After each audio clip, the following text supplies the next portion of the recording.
Channel में आप सभी कक्षा छात्राओं का एक बार फिर से आज हम तैयारी करने वाले हैं डू एज डायरेक्टेड की। और डू एज डायरेक्टेड की सारी वीडियो आपको मैं प्रोवाइड करने की कोशिश कर रहा हूं। वीडियो को बार बार देखेंगे, चैनल को सब्सक्राइब कर लेंगे यूट्यूब चैनल को, अगर आपको पसंद आए तो आइए शुरू करते हैं। सबसे पहले आज हम सीखते हैं डू एज डायरेक्टेड से रिलेटेड क्वेश्चन आंसर। जो क्वेश्चन नंबर 7 में आता है इसको किस तरीके से सॉल्व करेंगे। सॉल्व करने के लिए सबसे पहले ये देखिए, हम सीख रहे हैं पहले do as directed. Do as directed में पहला क्वेश्चन है रीअरेंज करने वाला। कौन सा वाला? रीअरेंज करने वाला। रीअरेंज हम कैसे करेंगे, इसको व्यवस्थित तरीके से समझने के लिए सबसे पहले हमको थोड़ी सी जानकारी रखना है सब्जेक्ट, वर्ब और ऑब्जेक्ट की। तो आइए हम सबसे पहले चर्चा कर लेते हैं। दोस्तों देखिए, अगर यहाँ पे देख लो ऐसे क्वेश्चन रहेगा रीअरेंज। कैसे रहेगा? Rearrange. Rearrange jumble word into the meaningful sentence. Rearrange means व्यवस्थित करना, जंबल मतलब इधर उधर है, विस्तृत नहीं है। वर्ड्स मीन शब्द, इनटू माने में, मीनिंगफुल मतलब शब्दार्थ सहित, सेंटेंस माने वाक। इस सेंटेंस को, ये सेंटेंस जैसे उदाहरण के लिए बना है, ये मीनिंगफुल सेंटेंस नहीं है, ये टोटल इधर उधर है। तो हम इसको सेट करेंगे। तो सब सेट करने से पहले सबसे पहले हमको जानना होगा सब्जेक्ट, वर्ब और ऑब्जेक्ट के विषय में पूरी इतिहास। तो आइए जानते हैं। जानने से पहले देखिए, अंग्रेजी में दो तरीके के सब्जेक्ट होते हैं। पहला होता है सिंगुलर सब्जेक्ट होता है, पहला नंबर सिंगुलर सब्जेक्ट होता है, और दूसरा होता है सिंगुलर सब्जेक्ट और दूसरा होता है प्लूरल, मतलब सब्जेक्ट होता है। तो सब्जेक्ट जैसे आई हो गया, यू हो गया, वी हो गया और दे हो गया, ये हैं क्या?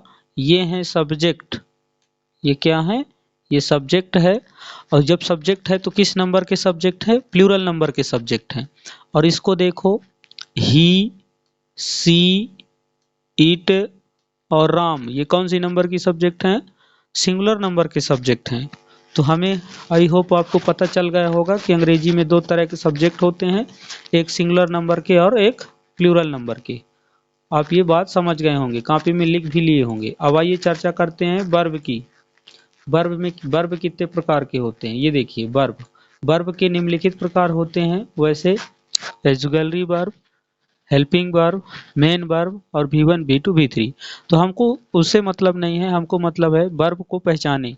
तो वर्ब को कैसे पहचानोगे? जिसका नाम is, am, are, was, were, has, have, had, can, could, may, might, must, should, V1, V2, V3, V4, V5, ये सारे क्या हैं?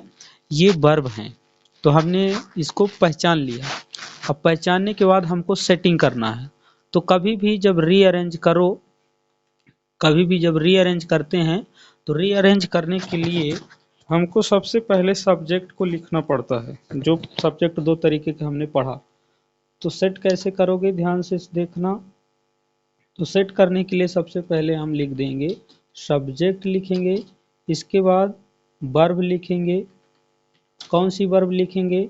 जो दिखाई दे, इज दिखाई दे, एम दिखाई दे, आर दिखाई दे, जो भी दिखाई दे, जो इसमें लिखा है वो दिखाई दे। इसके बाद हेल्पिंग वर्ब दिखाई दे, वर्ब दिखाई दे, जो भी वर्ब हो। फिर इसके बाद अदर वर्ड दिखाई दे। इसी सूत्र से, अदर वर्ड, इसी सूत्र से हम रीअरेंज को सेट कर देते हैं। इसी फार्मूले से, इस फार्मूले से हम क्या कर देते हैं? रीअरेंज सेट कर देते हैं। तो आइए देखते हैं। तो देखिए यहाँ पे हमने क्या किया, सबसे पहले हम रीअरेंज को पूरा का पूरा बनाने का कोशिश किया। पहला क्वेश्चन है हमारा रीअरेंज बनाने की, your our we protect should forest. तो इसको हमने जब क्रम में सेट किया तो पहला सब्जेक्ट बोला था कि सब्जेक्ट लिखेंगे, तो ये लिख दिया सब्जेक्ट। फिर हमने कहा था ना कि वर्ब लिखना पड़ता है, तो कौन सी verb? Is, am, are, was, were, has, have, had, can, could, may, might, would, should, जो भी है। तो ये देखो शुड दिख गई, तो ये देखो शुड हमने लिख दिया। फिर जो बचा है मेन वर्ब, हेल्पिंग वर्ब, फिर मेन वर्ब, ये हो गई मेन वर्ब। अब जो बचा है आवर फॉरेस्ट। तो इस तरीके से आप सेट कर लेंगे। जैसे your pen can give me you, देखिए इधर उधर है तो कैन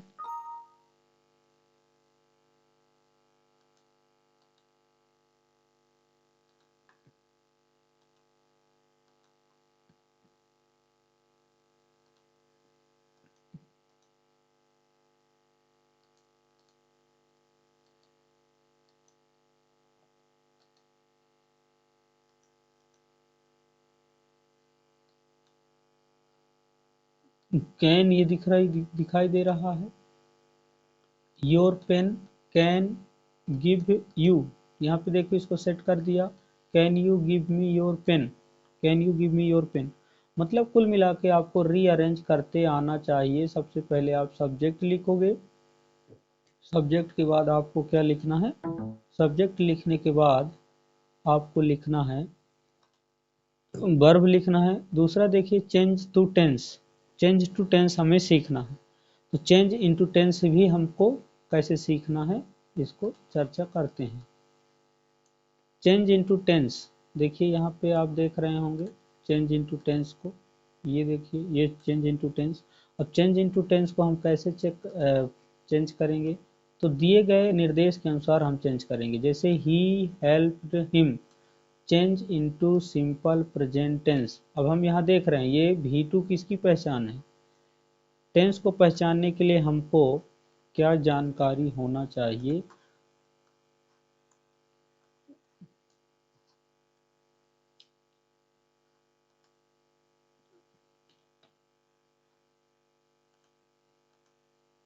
टेंस को जानकारी के लिए हमको पता होना चाहिए जो आज हमने पढ़ाया है कि V1 हो, V1 हो, V5 हो तो प्रेजेंट इंडिफिनिट, V2 हो मतलब ईडी लगा हो तो पास्ट इंडिफिनिट। इस तरीके से जब हम समझ जाएंगे तो हमारे ऑलरेडी बना सकते हैं। जैसे यहाँ पे लिखा है हेल्प्ड सी हेल्प्ड हिम, देखो यहाँ पे हम दूसरे नंबर पे देखे, और जब दूसरे नंबर पे देखे तो हमको पता चल गया यहाँ V2 है और V2 की पहचान होती है ईडी, ये आप पढ़ चुके हैं। अब ये प्रेजेंट इंडिफिनिट का है, सॉरी पास्ट इंडिफिनिट का है, तो इसको बदलेंगे किसमें, सिंपल प्रेजेंट टेंस में बदलेंगे, मतलब प्रेजेंट इंडिफिनिट में बदलेंगे। तो हमें पता है प्रेजेंट इंडिफिनिट की पहचान होती है V1 या फिर V5, हम उसी में उसको बदल देंगे। तो यहाँ पे देखो यहाँ पे V5 लगा दिया है, V5 सिंगुलर है और V1 प्लूरल है। यहाँ पे आई होता तो यहाँ हेल्प होता, तो आप समझ गए होंगे। दूसरा क्वेश्चन देखो, Mohan is making tea change into past continuous. अब देखो ये प्रेजेंट टेंस में है। अब पास्ट कंटिन्यूअस का फार्मूला आपको पता होना चाहिए कि पास्ट कंटिन्यूअस का पहचान होता है, जो मैं अब स्कूल में एक चार्ट लिखवाया हूँ कि टेंस बदलने का चार्ट, जिसमें हमने कूदने को बोला है कि इसमें कूद जाएंगे और बना देंगे, तो ये आपसे बन जाएगा। Bismillah Khan has given many memorable performance, तो चेंज इनटू किस में बदलना है, तो हमको इसको बदलना है, इसको बदलना है हमको पास्ट परफेक्ट टेंस में बदलना है। देखो जो भी हमको निर्देश दे उसी टेंस में बदलना है। देखो यहाँ पे कह रहा है पास्ट परफेक्ट में बदलो। अब पास्ट परफेक्ट का सूत्र की पहचान क्या है, तो पास्ट परफेक्ट की पहचान होती है हैड होता है।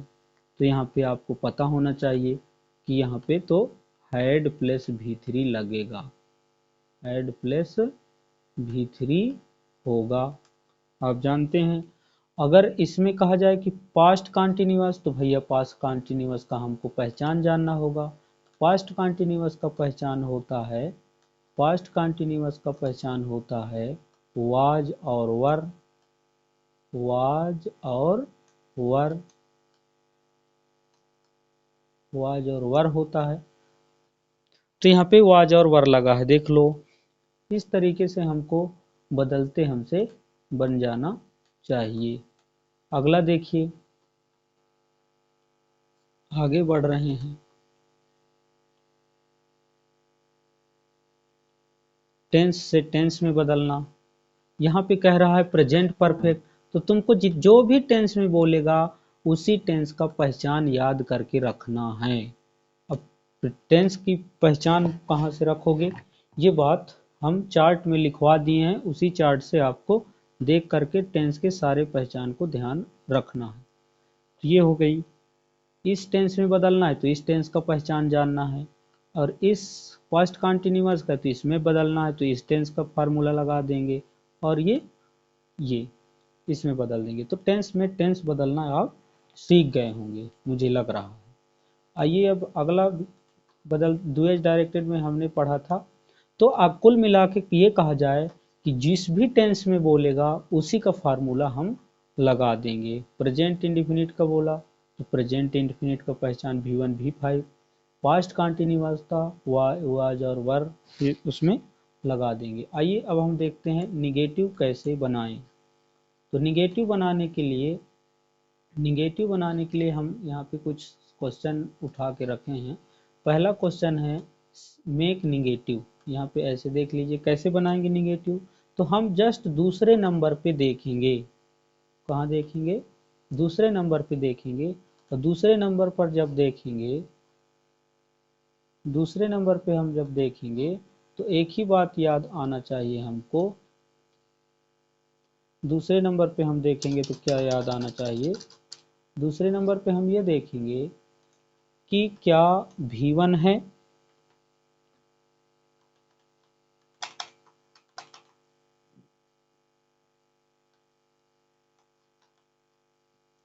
क्या V1 है। अगर V1 दिखाई दे तो आप लगाइए, क्या लगाएंगे, डू नॉट लगाएंगे। अगर V5 दिखाई दे रहा है तो क्या लगाएंगे, डज नॉट लगाएंगे। अगर V1 लिख रहा है तो क्या लगाओगे, डू नॉट लगाओगे। अगर V2 दिख रहा है तो V2 की जगह में आप क्या लगाएंगे, डिड नॉट का प्रयोग करेंगे। ये बात आपको ध्यान रखना है। आगे बढ़िए। तो देखो मैं जैसे ही दूसरे नंबर पे अपनी नज़रिया फेर करके रख रहा हूँ, दूसरे नंबर पे मैं जब देख रहा हूँ, ये देखिए दूसरे नंबर पे तो यस लगा है मतलब V5 है, तो V5 है तो क्या लगा है, देखो डज नॉट, और एक बार यस इसमें लग गई है इसलिए दोबारा नहीं लगा है। दूसरा देखो ही अनीता कट हर फिंगर, कट हर फिंगर, तो देखिए यहाँ पे टी आया है, तो टी आया है तो मतलब प्रेजेंट पास्ट इंडिफिनिट का है, इसलिए पास्ट इंडिफिनिट में क्या लगाए, डू नॉट लगाए। Young boy was flying a kite, तो यहाँ पे वाज लगा है, तो वाज है तो वाज नॉट फ्लाइंग, क्योंकि कुछ ऐसे वर्ब होते हैं जिसमें वर्ब दिखाई देते हैं और किसी में दिखाई नहीं देता है। तो जिसमें दिखाई देता है उसमें ऑलरेडी नॉट लगा देंगे, जैसे इज दिखाई दे रहा है तो इज नॉट, एम दिखाई दे रहा है तो एम नॉट, आर दिखाई दे तो आर नॉट, वाज दिखाई दे रहा है तो वाज नॉट, बिल दिखाई दे रहा है तो बिल नॉट, कैन दिखा रहा है तो कैन नॉट, शुड दिखा रहा है तो शुड नॉट, मस्ट दिखाई दे रहा है तो मस्ट नॉट लगा दो, तो ये आपका बन जाएगा, कोई दिक्कत है नहीं। अगला देखो, इसमें हमने दूसरे नंबर पर देखा तो हमने देखा कि यहाँ पे V1 है, और जब V1 रहती है तो डू नॉट लगती है, ये देखिए। तो आपसे आई होप बन जाएगा, इसको और बार बार प्रैक्टिस करेंगे तो और अच्छे से आ जाएगा आपको। अगला देखिए, नेक्स्ट है हमारा इंट्रोगेटिव कैसे बनाएं। इंट्रोगेटिव कैसे बनाएं, ये वीडियो हम आपके लिए मदद के लिए बना रहे हैं। अगला देखेंगे इंट्रोगेटिव कैसे बनाएं। तो जब इंट्रोगेटिव बनाने का प्रयास करेंगे तो सबसे पहले एक बात ध्यान रखेंगे। कौन सी बात ध्यान रखेंगे, तो ध्यान रखने योग्य बातें हम थोड़ा सा चर्चा कर लेते हैं। ध्यान रखने योग्य बातें ये है, ध्यान रखने योग्य बात ये है कि अगर हमारे सेंटेंस में V1 दिखाई दे, V1 दिखाई दे तो V1 दिखाई दे तो डू को आगे कर दें। यदि V1 दिखाई दे, V1 दिखाई दे तो डू को आगे कर दें। अगर V5 दिखाई दे तो डज को आगे कर दें, DOES लिखते अच्छे से, इसमें नहीं बन पा रहा है, पेन चल गई पूरी। अगर हैज, हैव, हैड कुछ भी दिखाई दे, is, am, are, was, were, has, अब यहाँ पे हैव दिखाई दे रहा है तो हम किसको आगे कर दिया है, ये देखो हैव दिखाई दे रहा है तो हैव को आगे कर दिया, क्वेश्चन मार्क लगा दिया। कोई परेशानी? बिल्कुल कोई परेशानी नहीं है। दूसरा देखिए, दूसरा हम जब देख रहे हैं यहाँ पे देखो, मैं बोला था लाइक्स एस लगाई दिया है तो डच को आगे कर दिए। यहाँ पे ईडी दिखाई दे रहा है तो हमने किसको आगे कर दिया, डिड को आगे कर दिया। यहाँ पे कुछ दिखाई नहीं दे रहा है, कुछ दिखाई नहीं दे रहा है तो V1 दिखाई दे रहा है तो इसलिए डू लगा दिया। इस तरीके से आप इंट्रोगेटिव बहुत ही सरल ढंग से आप बना सकते हो। आइए नेक्स्ट देखते हैं, combine the sentence. Combine the sentence using because. देखो जो शब्द हैं, कुछ ऐसे शब्द हैं जैसे बिकॉज हो गया, जैसे ये बिकॉज शब्द हो गया, ये देखिए बिकॉज। ऐसे कोई शब्द है बट हो गया, जैसे यट हो गया। तो इन सारे शब्दों को दोनों वाक्य के बीच में प्रयोग कर देते हैं। और दोनों वाक्य कहाँ होता है, जैसे एक वाक्य ये हो गई और एक वाक्य ये हो गई। अब यहाँ पे एक लगा है क्या, कामा का चिन्ह लगा है, तो इसी कामा में इसको उठा करके यहाँ पे रख देंगे जैसे ये रखा हुआ है। तो अगर कुछ ऐसे शब्द हैं जिसको कहेगा कंबाइन करने के लिए, और कंबाइन का मतलब होता है जोड़ने के लिए, तो इन सारे शब्दों को आप कहाँ जोड़ोगे, दोनों वाक्य के बीच में जोड़ोगे।